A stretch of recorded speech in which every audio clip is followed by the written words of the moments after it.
আরে পালাও পালাও, ওই আজাদ ভাই আসতেছে, আমাদের কাছে টাকা পাবে না। আরে রাখো, তাড়াতাড়ি চলো চলো চলো। আমরা জানি যে, সবাই জানে যে আমরা গরিব, কিন্তু আসলে আমরা যে গরিব নিয়ে সবাই জেনে গেছে। চলো চলো শিগগির চলো। আরে পালাবো কেন? আমি চানাচুর মারছি না, চলো। এটা নষ্ট হয়ে যাবে। আজাদ ভাই আসতেছে, আমরা ধরা খেয়ে যাবো। এই রানা, বাড়িতে আসো। আমি যে টাকা পাবো, আমার টাকাগুলো নিতে আইছি। ওমা, এর অবস্থা কা এইভাবে দাঁড়িয়ে রয়েছে কেন? ওর কি হয়েছে?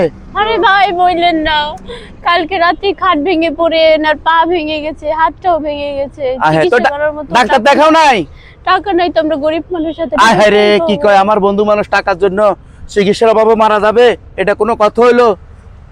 এ ধরো, এই টাকাগুলো রাখো, পরবর্তীতে কি হয় না আমারে জানাবে, ঠিক আছে? ভাইয়া থাকলে আরো কিছু দিয়ে যান না। হ্যাঁ, থাকলে আরো কিছু দিয়ে যান। আচ্ছা ধরো, এটাও রাখো। আহারে বন্ধু, ভালো থাকিস, কি হয় না আমারে জানাইও পরবর্তীতে, ঠিক আছে? আমি গেলাম, ভালো থাকিও। এই টাকা দাও, টাকা দাও। আরে না, টাকা কেন দেবো? আমি এত কৌশল করে টাকা নিলাম, টাকা আমার টাকা না দিলে তোমার শাড়ি টাড়ি জামা প্যান্ট যা আছে সব কিন্তু আমি বাজারে বিক্রি করে দেবো। টাকা দাও। আরে আচ্ছা যাও, তোমার 1000, আমার 1500। আসো আমরা চানাচুর খাই।